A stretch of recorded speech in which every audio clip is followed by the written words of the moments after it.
Bonjour, je vous présente un des coups de cœur de la rentrée littéraire 2014. Donc aujourd'hui, il s'agit du livre de Mechtisch Borman, Le violoniste.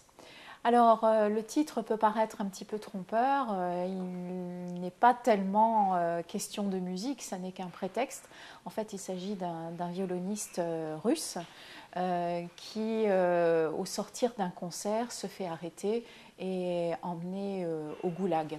En fait, ce violoniste voulait partir en tournée au moment de la guerre froide en Europe, et il en a été empêché, bien entendu, comme traître à la patrie. Ce livre est intéressant car il nous plonge dans l'histoire d'une famille qui a été éclatée pour des raisons politiques, donc à l'époque de l'Union soviétique. C'est à travers ce personnage du violoniste que l'on rentre finalement un petit peu dans le fonctionnement d'un goulag. Que l'on rentre aussi dans le fonctionnement d'un camp de travail du reste de sa famille, de sa femme et de ses enfants qui n'ont pas été prévenus qu'il a été arrêté, qui ont été... on leur a menti sur les raisons de cette arrestation et c'est toute une vie entière qui a été brisée, fondée sur le mensonge.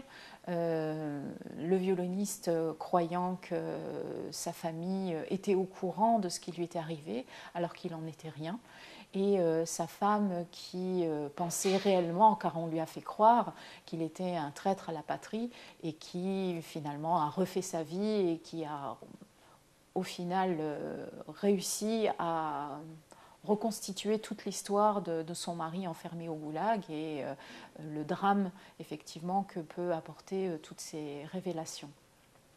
Alors c'est une plongée véritable dans l'histoire à travers un personnage particulier, mais c'est aussi un récit à deux voix, car on retrouve le petit-fils en fait du violoniste, Sacha, qui bien plus tard a vent de l'histoire de sa famille et qui essaie aussi en trame à l'arrière-plan de retrouver le fameux violon qu'avait le personnage principal le soir de son arrestation. Et il ne s'agit pas de n'importe quel violon, il s'agit d'un Stradivarius répertorié. Donc je vous conseille particulièrement Le violoniste, donc Mechtisch Borman, car c'est un moment d'histoire à travers une famille particulière.